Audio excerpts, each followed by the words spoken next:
Zixandra's 6 arms moved across the communication console with desperate speed. Her blue skin had turned pale with fear, and her large eyes reflected the red warning lights that flashed throughout the command center. Around her, the other members of the Kepler Confederation's Emergency Council whispered prayers to their ancient gods. The massive viewing screen at the front of the room showed their home planet burning.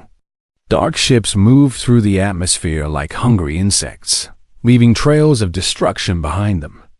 These were the harvester ships, and they had finally reached Kepler Prime after destroying 12 other worlds in the past year. "How long do we have?" asked Council Leader Murdoch, his voice shaking. His tall, thin body swayed slightly as another explosion rocked their orbital command station. "The defense grid is failing," replied Commander Jackson from his position at the tactical station. "Our ships can't match their adaptive technology. Every time we hit them with energy weapons, they learn and become immune. We estimate 3 hours before they reach the civilian centers." Zixandra stopped typing and turned to face the council. Her people were peaceful by nature.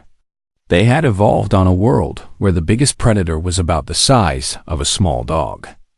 Violence was rare in their society, and their military was more like a rescue service than a fighting force. They had never faced anything like the harvester swarm. "What about evacuation?" she asked. "Impossible," Jackson replied, his voice heavy with sadness. "We have 2.8 billion citizens on the planet. Our transport ships can maybe carry 50,000 at a time. We would need weeks to evacuate everyone." The harvester swarm had appeared in their galaxy 18 months ago. No one knew where they came from. They arrived in massive biomechanical ships that seemed to be alive. These ships could repair themselves, adapt to any weapon used against them, and reproduce by consuming the materials from destroyed planets. The first world they hit was a mining colony with only a few thousand residents. The Confederation thought it was just a tragic accident, maybe pirates with new technology. But then they hit another world, and another. Each attack was faster and more efficient than the last. The pattern was always the same. The harvester ships would surround a planet, destroy any defending forces, then land and begin consuming everything. They took metals, organic matter, water, even the atmosphere. When they left, nothing remained but a dead rock floating in space. "Send emergency messages to all our allies," ordered Murthek. "Maybe someone can help." Zixandra's fingers danced over her console, sending desperate pleas to every friendly government in known space. The responses came back quickly. The Altarian Republic expressed their sympathy, but said their fleet was too far away. The Crystal Alliance offered to accept refugees if the Confederation could somehow get them out. The Silicon Collective sent mathematical prayers. Everyone was sorry. No one could help. "Sir," said Zixandra quietly, "there is one more option." Murthek looked at her with hope in his eyes. "What is it?" "The Deathworld Emergency Channel." The room went silent, except for the sound of distant explosions. Everyone knew about the Deathworld Emergency Channel.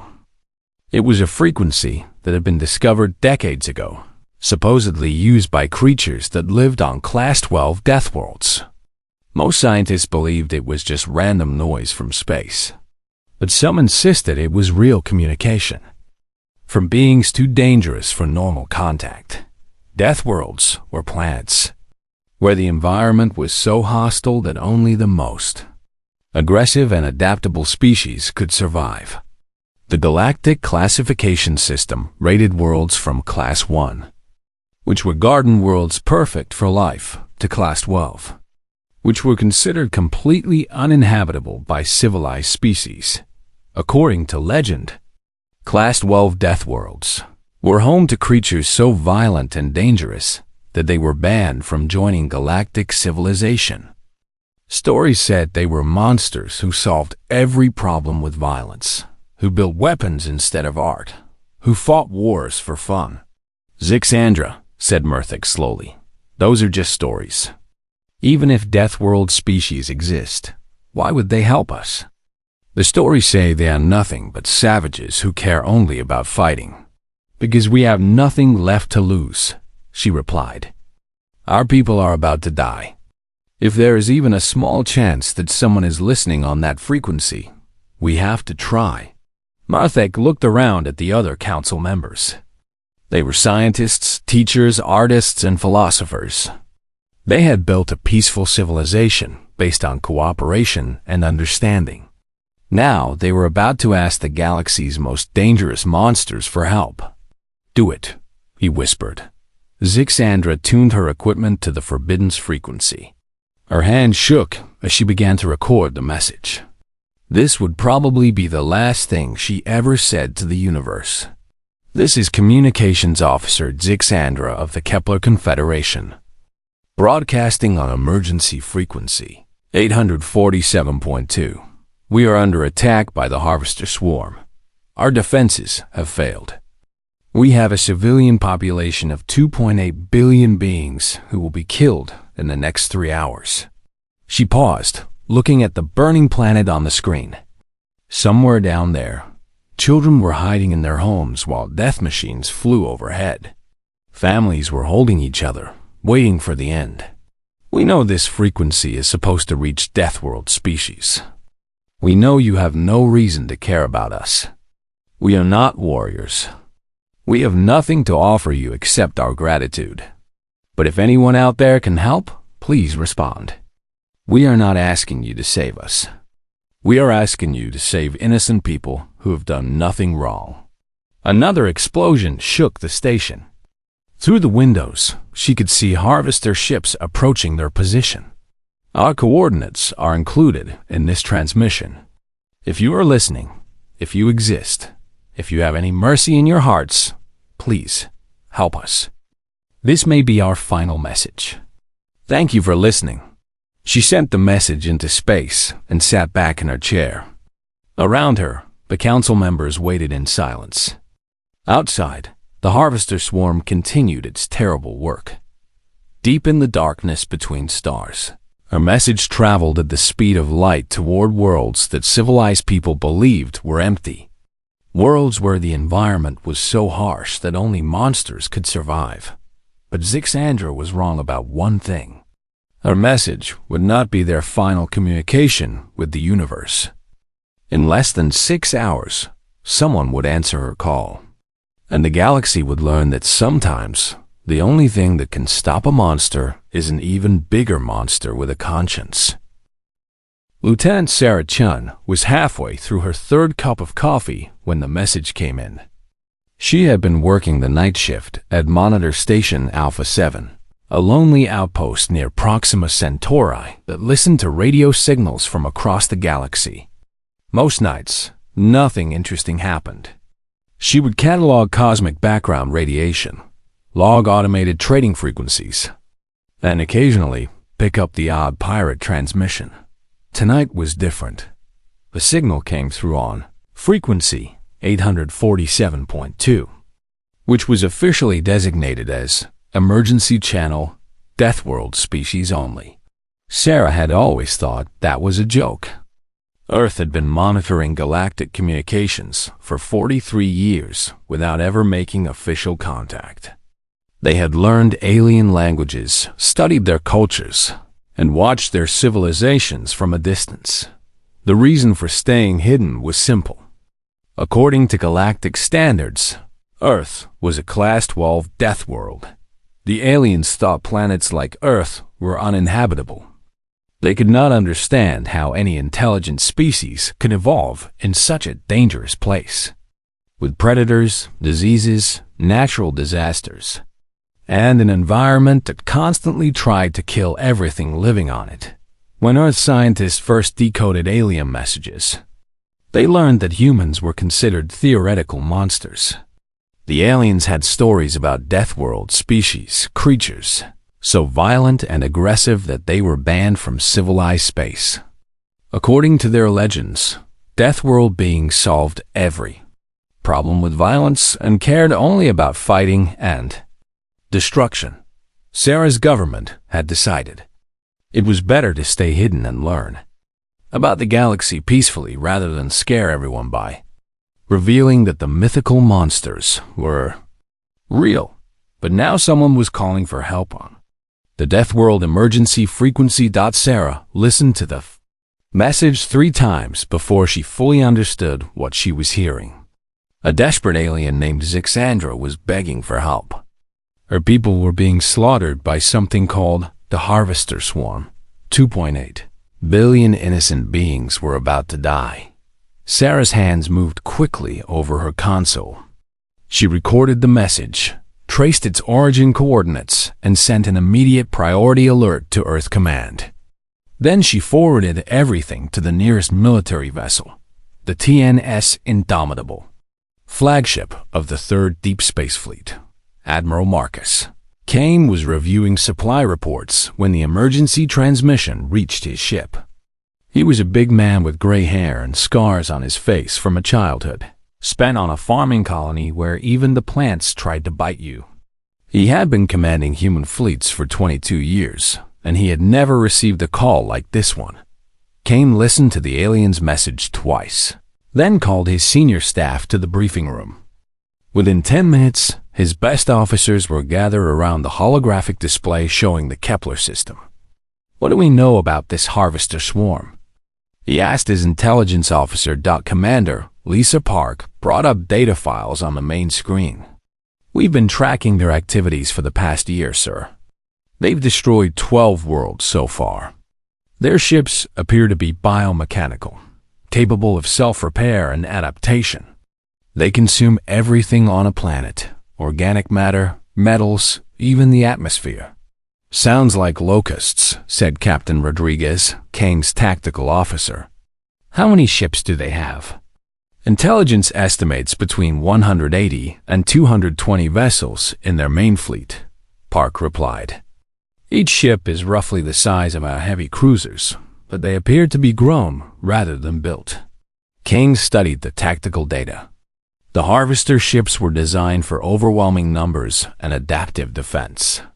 They had never encountered serious resistance because most galactic civilizations used energy weapons that the bioships could learn to resist. Humans had a different approach to warfare. What about the species asking for help? Kane asked. The Kepler Confederation, Park replied, pulling up new files. Peaceful herbivorous species. They've never fought a major war. Their ships are designed for exploration and research, not combat. Their weapons are primarily energy-based mining tools adapted for defense. Kane looked around at his officers. They were all thinking the same thing. These aliens had no idea what they were asking for. Humans were the monsters that other species told scary stories about. But somehow, these peaceful creatures had decided that monsters might be the only thing that could save them. How long to reach the Kepler system at maximum burn? Kane asked his navigation officer. 4.5 hours, sir. Kane stood up and looked at the star map. The Kepler system was far from human space, in a region they had never visited. His fleet consisted of 47 warships designed for fighting in the dangerous void between stars. They carried weapons that most galactic species would consider primitive and brutal. Kinetic cannons, nuclear missiles, and armor designed to ram through asteroids. Sir, said Commander Park quietly, if we respond to this call, we'll be revealing humanity to the galaxy. There's no way to help these people without showing them who we are. Kane nodded. This decision would change everything. For 43 years, humans had stayed hidden, learning and preparing for the day they might need to defend Earth from alien threats. Now they had a chance to save billions of innocent lives, but it would end their secret existence. Kane thought about his daughter back on Earth. She was 7 years old and loved animals. She always asked him to save injured birds and cats when she found them. He wondered what she would think if she knew that somewhere in space, billions of children like her were about to die. All hands, this is the Admiral. he said into the ship's communication system. "We have received a distress call from alien civilians under attack by hostile forces. We are going to respond. I know this violates our standing orders about contact with alien species, but sometimes doing the right thing is more important than following orders." He paused, thinking about what to say next. The species calling for help thinks we are monsters from their stories. They are so desperate that they decided to call the monsters and ask for help. Let's show them what human monsters do when innocent people are in danger. Kane turned to his communications officer. "Send a message to all ships in the Third Fleet. Maximum burn to the Kepler system. And send a response to that alien who called for help." The communications officer opened the channel.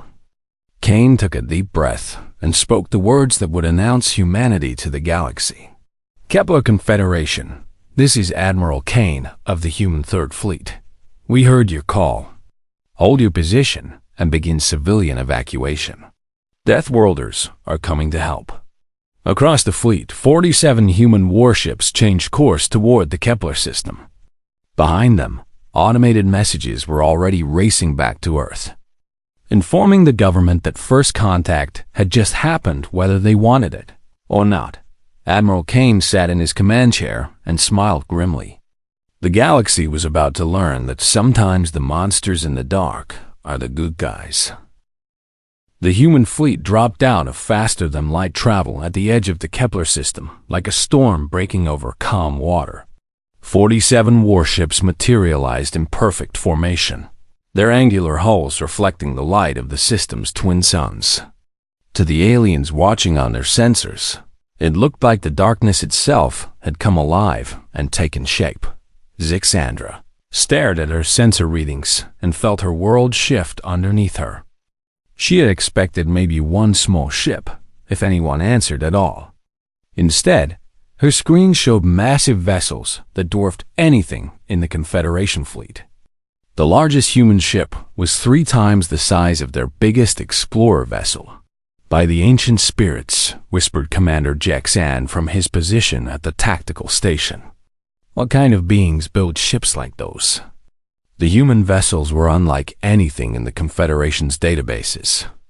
Where alien ships were smooth and elegant, designed to look beautiful as they moved through space, these ships looked like they were built for war. Their hulls were covered with armored plates, weapon ports, and sensor arrays that looked like metallic eyes. They did not try to be pretty. They were designed to be frightening. Council Leader Murthek found his voice first. "Can you establish communication with them?" "They're already trying to contact us," replied Zixandra, her 6 arms dancing over her console. "The signal is coming from the largest ship." The main viewer flickered, and suddenly they were looking at an alien face. The being on the screen had pale skin, dark hair, and 2 eyes set in the front of his head like a predator. He wore what looked like military clothing, and there were scars on his face that spoke of a life filled with violence. This was Admiral Kane, though the aliens did not know his name yet. "Kepler Confederation, this is Admiral Marcus Kane, commanding the human Third Fleet," the alien said in surprisingly clear galactic standard. His voice was deep and rough, like distant thunder. "We received your distress call. What is your current situation?" Murthek stepped forward, trying not to show his fear. "Admiral Kane, I am Council Leader Murthek of the Kepler Confederation. We are grateful that you responded. The Harvester Swarm has overwhelmed our defenses. We have perhaps 2 hours before they reach our civilian population centers." Kane nodded. "We see them on our sensors. Impressive numbers. How many civilians need evacuation?" 2.8 billion beings on the planet's surface, plus 200,000 on orbital stations. Kane's expression did not change, but something flickered in his eyes. "That's a lot of people. We'll handle the evacuation of your orbital stations first. Begin moving your civilians to the outer system immediately." "Admiral," said Commander Jexan carefully, The harvester ships adapt to any weapon we use against them. They learn from our attacks and become immune. We have tried everything. Kane's mouth curved into what might have been a smile, but it was not a pleasant expression. Commander, they've never faced humans before. Our weapons are different. Before anyone could ask what he meant, alarms began ringing throughout the Confederation Command Center. On the main screen, they could see the harvester swarm moving toward them, over 200 dark ships that looked like a cross between machines and living creatures. "Admiral," said Zixandra urgently, "they're coming straight for us. There are too many of them." Kane's voice remained completely calm. Kepler Confederation ships move to the outer system and begin civilian evacuation. Human fleet, prepare for combat. All ships, this is Admiral Kane. We have hostile contacts approaching. Remember your training and watch out for each other. The human ships began moving into formation with a precision that amazed the watching aliens.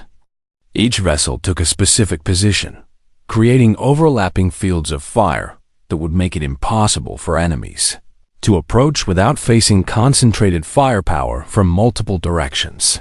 The harvester swarm, confident from their previous victories, sent their entire fleet directly at the human formation. They had never encountered resistance. They could not eventually overcome through adaptation and numbers. They were about to learn something new. Human ships, came Kane's voice over their communication channel. Weapons free. Let's show these bugs what happens when they threaten civilians. The space between the two fleets suddenly filled with light and death. But it was unlike any space battle the Confederation had ever witnessed. Most galactic civilizations used energy weapons, lasers, plasma cannons, and particle beams that traveled at the speed of light and looked beautiful as they cut through the darkness. The humans used something completely different. Their weapons fired solid projectiles. Chunks of metal accelerated to incredible speeds by magnetic fields. These kinetic rounds did not glow or sparkle. They were almost invisible until they hit their targets, and when they did, the results were devastating. The first harvester ship to be hit simply exploded. The kinetic round punched through its biomechanical hull like it was made of paper, destroying vital systems and causing the entire vessel to come apart in a burst of organic debris. More rounds followed. The humans fired in carefully coordinated volleys, with multiple ships targeting the same enemy vessel to ensure destruction. The harvester bioships tried to adapt, growing thicker armor and changing their hull composition. But there was no adapting to raw kinetic force moving at 50,000 kilometers per second. "Impossible," whispered Jexan as he watched the sensor readings. "They're destroying harvester ships faster than we can track." The human fleet moved through space like a pack of predators, each ship supporting the others while maintaining devastating firepower. When harvester vessels tried to surround individual human ships, they discovered that the isolated vessel was actually bait, designed to draw enemies into killing fields where other human ships could destroy them. "Admiral," Kane's voice cut through the chaos of battle. "Confederation Command, this is Admiral Kane. Begin your evacuation now. We'll keep these ships busy." "But Admiral," said Murdoch, "there are over 200 enemy ships. You only have 47 vessels." Kane's response was matter-of-fact. "Council leader, in my experience, it's not about the numbers. It's about how you use what you have."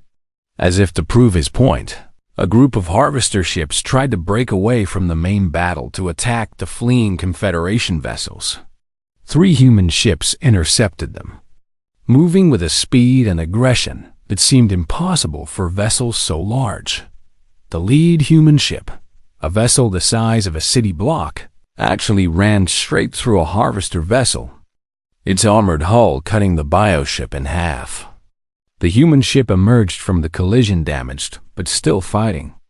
Its weapons continuing to fire, even as repair systems worked to fix the hull breaches. They fight like madmen, said Zixandra in amazement. No, replied Murthic, watching as the human fleet systematically destroyed enemy after enemy. They fight like guardians. The battle raged for another hour. The humans lost no ships, though several were heavily damaged. The Harvester Swarm, accustomed to easy victories against species that fought with elegant energy weapons, found themselves facing an enemy that used brute force and overwhelming firepower. More importantly, they faced an enemy that seemed to actually enjoy fighting. When the last Harvester ship was destroyed, the space around Kepler Prime was filled with debris. The biomechanical hulls of the swarm vessels drifted slowly through the void, no longer a threat to anyone. Admiral Kane's image appeared on the Confederation Command Center screen again. This time, his scarred face showed what might have been satisfaction. Kepler Confederation, this is Admiral Kane. The immediate threat has been neutralized. How is your evacuation proceeding? Murthic stared at the human commander. In less than 2 hours, these mythical monsters had destroyed a fleet that had terrorized 12 worlds. They had done it without losing a single ship. And now they were asking about civilian evacuations, like it was the most important thing in the universe. Admiral Kane, he said slowly, who are you people? Kane smiled, and this time it was a genuine expression of warmth. We're humans, Council Leader. We come from a world your people would call a death world, and we heard someone calling for help. Captain Elena Vasquez stood on the bridge of the TNS Retribution, watching the tactical display as her ship's weapons tore through another harvester vessel. Around her, the crew worked with calm efficiency, calling out target coordinates and damage reports in voices that never showed panic or fear. Target destroyed, reported Lieutenant Torres from the weapons station. Switching to target designate Tango 47. Confirmed, replied Vasquez, her eyes scanning the battlefield. Watch your spacing. Don't let them surround us. The Retribution was a heavy cruiser, designed for independent operations in hostile space. Like all human warships, it was built on the principle that the best defense was overwhelming offense. Its hull bristled with kinetic cannons, missile tubes, and point defense systems that could fill space with deadly projectiles. Elena had been fighting the Harvester Swarm for 3 hours now, and she was beginning to understand their tactics. The bioships operated like a hive mind, coordinating their attacks with precision that no human fleet could match. They would probe for weaknesses, adapt to enemy weapons, and then overwhelm their targets with superior numbers. It was a strategy that had worked perfectly against every other species in the galaxy. Against humans, it was failing completely. Captain, called out Commander Kim from the sensor station. I'm reading massive bioship formations moving toward the planet. Looks like they're trying to break through our lines. Elena studied the tactical display. The Harvester Swarm had split their forces. The main group continued to engage the human fleet in space, while smaller groups tried to slip past and reach the civilian population centers on Kepler Prime. All ships. This is Retribution, she broadcast on the fleet frequency. Enemy forces are attempting planetary assault. Interceptor groups Alpha through Charlie, break off and pursue. The human response was immediate and devastating. 15 ships detached from the main formation and accelerated toward the planet-bound harvester vessels. These were humanity's fastest warships, built for pursuit and equipped with the most powerful engines humans could build. The Harvester bioships had a significant head start, but they had never faced anything as fast as human interceptors running at combat power. Elena watched as the pursuit unfolded on her screens. The human ships moved with a desperation that came from knowing that innocent lives hung in the balance. They pushed their engines beyond safe limits, racing to catch the harvester vessels before they could reach the atmosphere. Intercept in 40 minutes, reported Commander Kim. That was cutting it close. Elena did some quick calculations in her head. The harvester ships would reach the planet's upper atmosphere in about 35 minutes. The human interceptors would catch them just before they could begin their planetary assault. "Captain Vasquez," came Admiral Kane's voice over the communication system. "Status report." "We're holding the main force, Admiral," Elena replied. "But they've sent breakthrough groups toward the planet. Our interceptors are in pursuit." "Understood. Continue the evacuation coordination." That was the part of this battle that amazed Elena the most.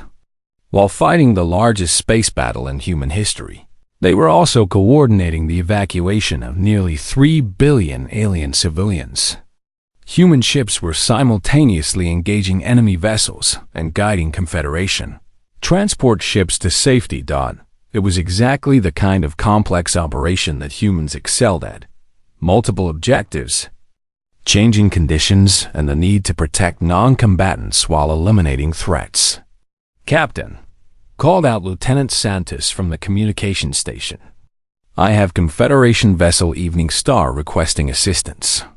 They've taken damage and are falling behind the evacuation convoy." Elena didn't hesitate. "Navigation, plot intercept course. Weapons, prepare to provide cover fire." The Retribution changed course toward the damaged alien ship.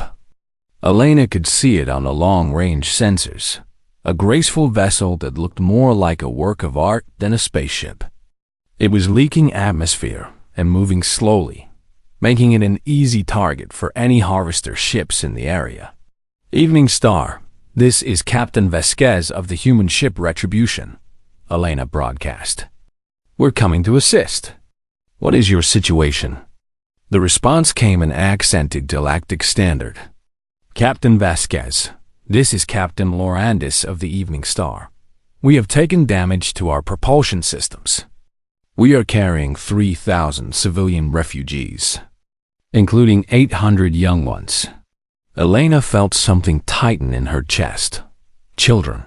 The aliens had loaded their ships with families and children, trusting that the humans could protect them while they fled to safety. "Evening Star, maintain your current heading. We'll provide escort until you can reach the rally point." As the Retribution moved to protect the alien refugee ship, Elena's sensors detected new contacts. A group of harvester vessels was moving to intercept the Evening Star. They had identified the damaged ship as an easy target. "Weapons," Elena commanded. "Prepare full barrage." These bugs picked the wrong ship to hunt. The harvester bioships approached in a tight formation, their living hulls pulsing with bioluminescent patterns that might have been communication or preparation for attack. There were 12 of them, each one the size of a human destroyer. Elena's ship faced them alone. "Target the lead vessels," she ordered. "Fire for effect." The Retribution's main guns opened fire, sending streams of kinetic projectiles toward the harvester formation. The magnetic accelerators fired solid tungsten rounds at velocities that turned them into weapons of incredible destruction. When they hit the bioships, the results were immediate and terminal. The first harvester vessel simply disintegrated. The kinetic round punched through its hull and kept going, the massive transfer of energy tearing the ship apart from the inside. The second ship tried to evade, but kinetic rounds don't care about evasive maneuvers. Physics is not negotiable, but 12 ships were too many for one human vessel to handle at once. As Elena's crew reloaded their main guns, the harvester ships began to surround them, their biomechanical weapons charging for a coordinated attack. That was when the cavalry arrived. "Retribution, this is Captain Rodriguez on the Indomitable. Hope you saved some for us." 3 more human ships dropped out of faster-than-light travel directly into the middle of the fight. Elena smiled as she recognized the tactical formation. It was called Hammer and Anvil, and it was a human favorite. The Retribution was the anvil, drawing the enemy into position. The 3 newcomers were the hammer, appearing behind the harvester ships and hitting them from an unexpected direction. The bioships, caught between two groups of human vessels, tried to adapt their formation. But human ships don't fight like civilized species. They fight like pack hunters, coordinating individual initiative with group tactics in ways that confuse enemies accustomed to rigid command structures. "All ships, free fire," Elena broadcast. "Let's clear the way for our friends." What followed was not so much a battle as a demonstration. The human ships moved through the harvester formation like sharks through a school of fish. Their kinetic weapons fired continuously, while point defense systems created walls of projectiles that no enemy ship could survive. Within 10 minutes, all 12 harvester vessels were destroyed. The space around the Evening Star was clear, and the refugee ship could continue its journey to safety. "Evening Star, this is retribution," Elena broadcast. "Your path is clear. Safe travels." The response came immediately. "Captain Vasquez, this is Captain Lorandes. I do not have words to express our gratitude. You risked your ship to save people you do not know." Elena thought about that for a moment. It was true. She had never met any of the aliens on that ship. She didn't know their names, their culture, or their history. But she had seen the sensor readings showing 800 children among the refugees, and that had been enough. "Captain Lorandes," she replied. "Protecting innocent people is what we do. No thanks necessary." As the Evening Star limped away toward the rally point, Elena turned her attention back to the main battle. The human fleet was systematically destroying the harvester swarm, but there were still dozens of enemy ships to deal with. "Navigation, set course for the primary engagement zone," she ordered. "We have a job to finish." The Retribution accelerated toward the center of the battle, where Admiral Kane's flagship was leading the human fleet in the final phase of the engagement. Elena looked at the tactical display and allowed herself a moment of satisfaction. The harvester swarm had terrorized 12 worlds. They had seemed unstoppable, adapting to every weapon and overwhelming every defense. But they had never fought humans before. And humans had a simple rule: you don't hurt innocent people while we're around. The bioships were about to learn that some rules cannot be broken. The last harvester ship died in silence, its biomechanical hull torn apart by a concentrated barrage from 4 human vessels. Admiral Kane watched from the bridge of the Indomitable as the alien vessel's bioluminescent patterns faded to darkness. After 6 hours of continuous fighting, the space around Kepler Prime was finally quiet. "All ships, report status," Kane ordered into his communication system. The responses came back quickly. The human fleet had taken damage, but no ship had been lost. Several vessels had hull breaches and damaged weapon systems, but all were still operational. Against over 200 enemy ships, humanity had achieved what galactic military experts would have called impossible. "Admiral," said Commander Park from her position at the tactical station. "Sensor sweeps confirm no remaining hostile contacts. The harvester swarm has been completely destroyed."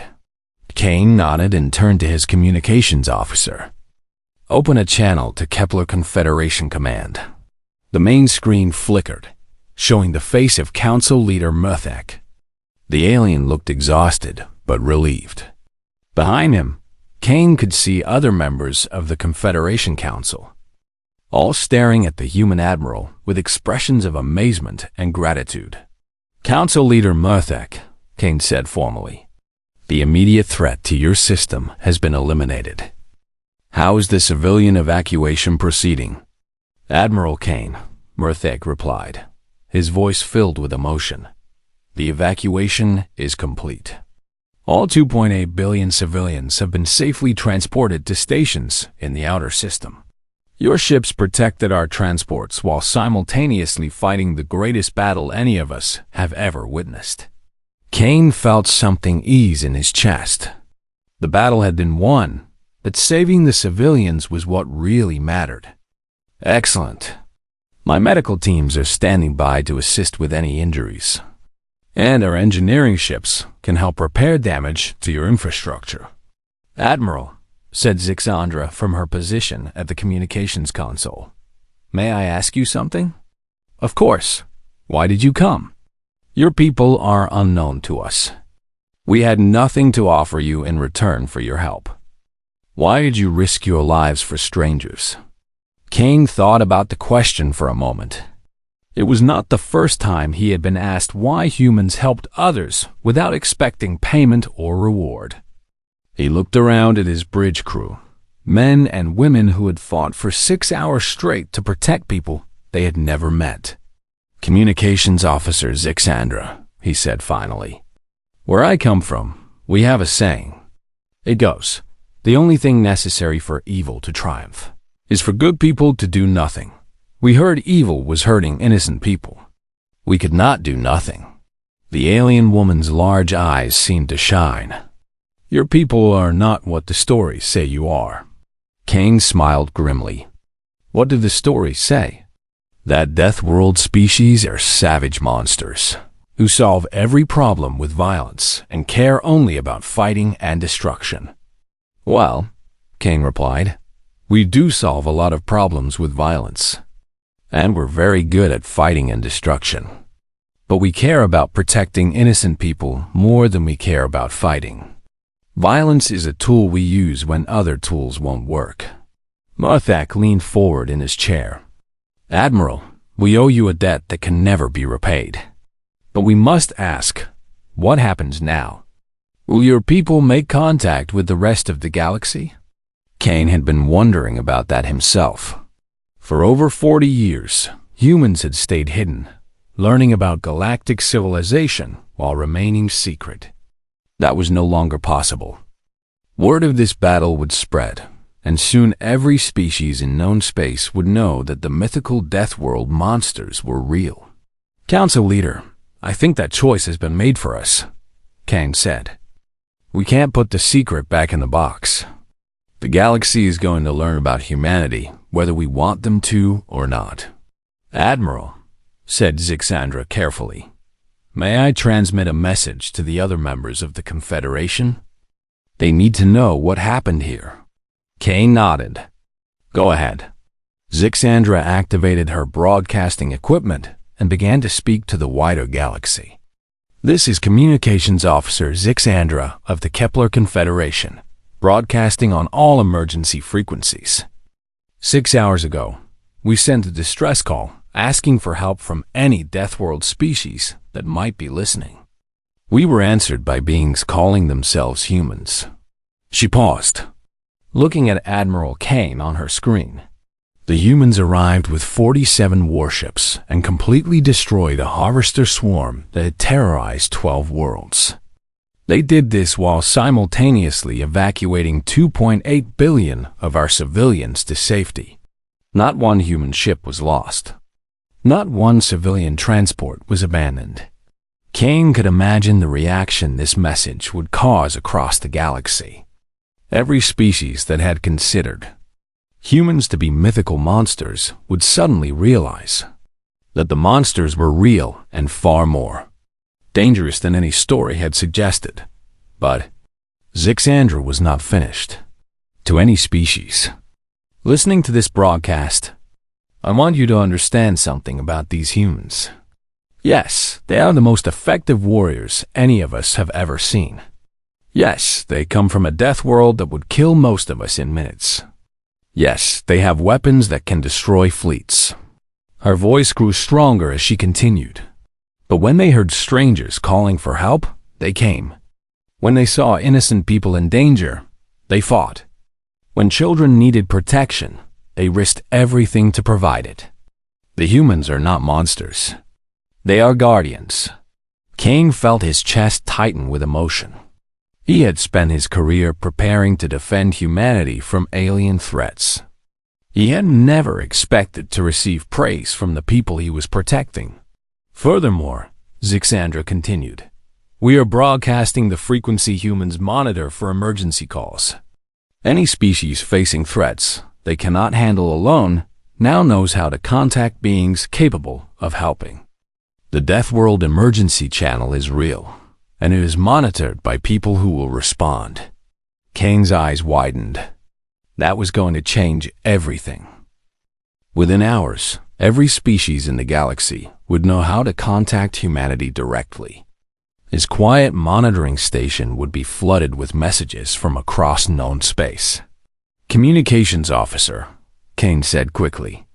"You should know that by broadcasting that frequency, you may be causing problems for a lot of species. We're going to receive calls from everywhere." Zixandra looked directly at him through the screen. "Admiral, will you answer them?" Kane thought about Earth, about the children growing up in peaceful cities who had no idea that monsters existed in the dark spaces between stars. He thought about his own daughter, who asked him to save injured animals because she believed that helping others was what good people did. "Yes," he said finally. "We'll answer them." The communication ended, and Kane sat back in his command chair. In the space of 6 hours, humanity had gone from secret observers to the galaxy's emergency service.